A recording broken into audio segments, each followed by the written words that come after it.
Welcome back. As always, be sure to leave a comment telling me how to improve myself, because I'm always looking for improvement, and your comment helps out a ton. Also, be sure to check out my other channel, YC Games, and just leave a comment if you have any other video ideas, or if I missed anything in this video. Without further ado, let's get right into it. Today we're going to be talking about the ways they can ruin Borderlands 3. Now, obviously, there are lots of ways they can ruin every game. These are just kind of more specific to Borderlands as a franchise. Some are pretty broad, like things about gaming in general, but most of it's going to be how they can ruin Borderlands 3 in particular. Now, I'm sure a lot of people think this might be a good idea, and on paper it seems like a good idea. Don't get me wrong, I actually did enjoy the first Destiny, and the little bit of Division I played wasn't so bad. And that type of gameplay seems like it would transition into the Borderlands world quite seamlessly. However, I think this would be a very, very bad choice, because Borderlands at its core has always been, you know, co-op, loot and shoot game. And that's great. And while making an MMO, you know, open world looter shooter isn't a terrible idea, I feel like we should keep that to like I said, like Destiny and the Division, because although they're not really great games, they are pretty fun in their own right, and I feel like it would just ruin what makes Borderlands so special if they tried to copy that or go into that realm in any way. This kind of goes to any other kind of multiplayer modes in Borderlands 3. They have to keep it just traditional multiplayer co-op. I don't even want them to add any kind of PvP mode other than the duels. The duels were kind of nice just every once in a while to mess around with, and they didn't really mean anything. But anything beyond that, like a full-blown PvP mode or arena or anything else, would just be too much. I don't want anything PvP to even touch Borderlands 3, other than, like I said, the duel mode. Because most games are just strictly online PvP. And Borderlands is special in the way that it is a traditional co-op game, but that's not bad. There's still definitely a place in this world for co-op games, and I hope that Borderlands 3 doesn't try to chase the PvP dream and change what it really is fundamentally. And also, that being said, they have to keep couch co-op. I don't want them to keep it one player per screen, play multiplayer online. Don't get me wrong, I haven't played couch co-op in a long time, just because all my friends growing up, you know, we all have grown up, moved away, went off to college and all this other stuff, so we've grown apart physically, and we still play multiplayer games online. It is so nice to, whenever we go to visit each other, to be able to play in the same living room on the same console. I don't want just one player per console. I still want to keep at least 2-player split screen.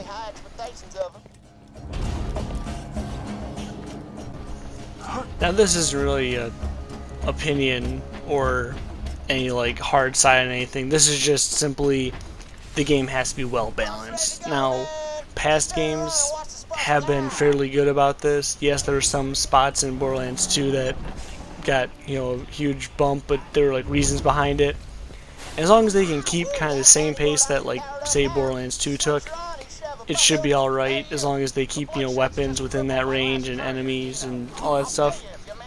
It's a very complicated term, or not, it's an easy term just to throw around like, oh, it needs to be balanced, but it's complicated to actually implement.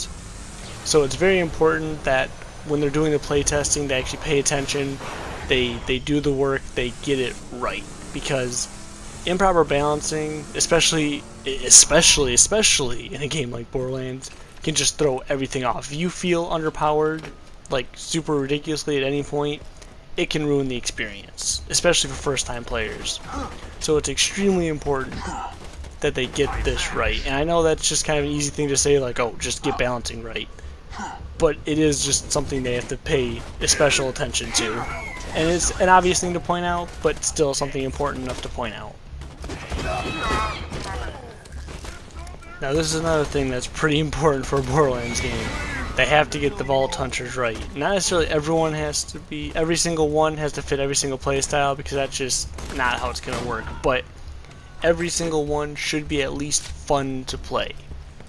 Now, obviously, people are going to latch on to more than some different Vault Hunters than others will, and that's just because different playstyles, different personalities, what have you. Like me personally, I really like Creek just because, you know, running in, smashing stuff, that's what I'm all about in games. That's a lot of fun to me. But other people would prefer, like, Zero, you know, a little more tactical, stay in the background for a little bit, snipe, then throw in, you know, you got a quick getaway with the decoy. It all depends on your play style. But, as you can see in this gameplay right now, I'm playing as Zero, because he is still fun to play for me, even though that's not necessarily my play style. And that's something that's pretty important for them to get right.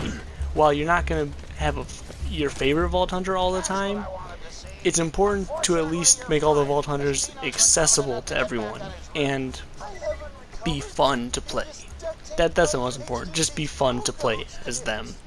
And actually, I am kind of working on a video on potential future Vault Hunters. Not necessarily like who they will be, like characters we've already seen, but just kind of different characters. Like there's one just idea I had earlier today was an alien soldier, just stuff like that. So if you actually have any ideas for that, leave that in the comments for this video, and I'll be sure to include it in the next one.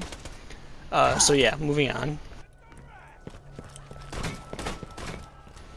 Now obviously, like me personally, and I'm sure whoever would be watching this video, is extremely hyped for this game. And that's great for us, but it's very important to Gearbox to kind of show that hype to the general public in the right amount. If they overhype it, it could turn out to be a flop. You know, people are gonna don't promise things that and people expect them and then just not have them. You know, they have to raise the right amount of hype, and that's kind of a weird thing to say because obviously, you know, you want as much hype for a game as you want, but that can be a bad thing. Just if it's overhyped, people are expecting these huge high expectations, and then you fall flat. Well, that can just ruin your reputation for good. So it's important that they get this right, and that's kind of just a weird, broad statement to say. But it is important that they don't underhype it, like it just kind of gets brushed under the rug, no one even hears about it. Kind of the way that Battleborn was. I know it's kind of sore, but at the same time, they can't overhype it in the way I feel like the pre-sequel was, because that game was so hyped. That was the first game I was super excited for, because I was a huge fan of Borderlands 2, and this is, you know, the next game in that. I was so excited for it. I couldn't wait for it. I was so happy, and it came out, and it was just alright. Now, it's not a bad game. I have said that in the past. I like it, but it wasn't what I expected it to be. So it's important that they don't overhype it, especially to the general public, and at the same time it can't just be brushed under the rug.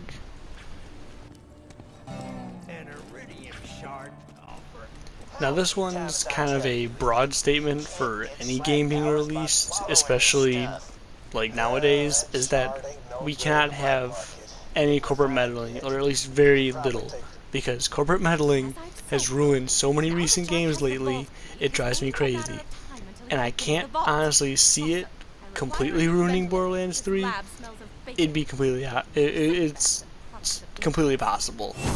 Just one example, microtransactions. If they had microtransactions to Borderlands 3, I don't even know if I can buy it, because that's just ridiculous. There's no need for that. And I know, like, Randy Pitchford's already come out and said there won't be, but if they're corporate medals, there's nothing they can do. If 2K or if Take-Two, they want microtransactions, they really can't argue that much. Another example would just be it coming out unfinished or just plain old buggy. And I can't see this happening, especially because it's been in development for so long and how it's been silently pushed back a year. I can't imagine it being an unfinished state. It's extremely important that it's not, because if this game is as buggy as pre-sequel was, and I even realized this when pre-sequel came out, but replaying it now in the Handsome Collection, that game's buggy as hell.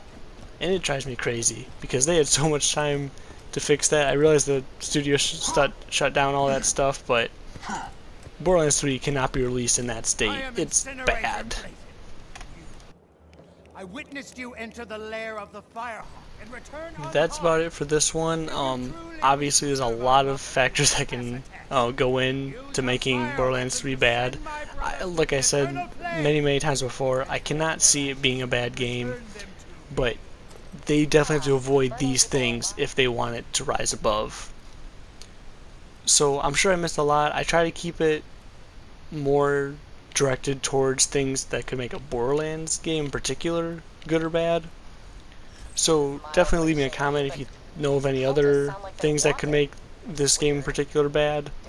Or like I said earlier, if you have any Vault Hunter ideas, be sure to leave them in a comment. I'll include in the next video. And yeah, that about does it. Be sure to check out my other channel, YC Games, and just leave a comment, tell me how to improve myself in any other way. So yeah, thanks. See you in the next one. Keep your stick on the ice. We're all in this together.